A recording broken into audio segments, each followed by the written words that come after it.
Hello hi అండి.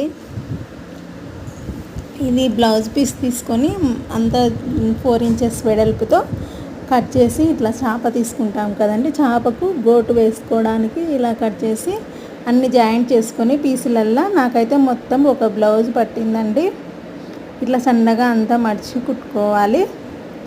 మడిచి కుట్టుకొని మళ్ళీ దానికి అలా అంతా మొత్తం మడిచి కుట్టుకొని చాప పెట్టేసి అట్లా కుట్టుకోవాలండి.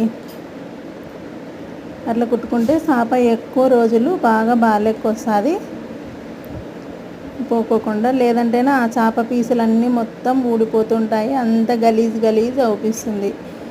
ఇట్లా కుట్టుకుంటేనే నీట్గా ఉంటుంది. అలా కుట్టేసిన తర్వాత మళ్ళీ ఇది ఇట్లా మడిచి కుట్టుకోవాలి. వాళ్ళు ఇచ్చినది 2 సైడ్ మాత్రమే ఇచ్చింటారు గోటు. ఇది పార్ట్ 1 వీడియో అండి. పార్ట్ 2 వీడియో డిస్క్రిప్షన్లో ఇస్తాను, వెళ్ళి చూడండి. ఓకే అండి, బాయ్.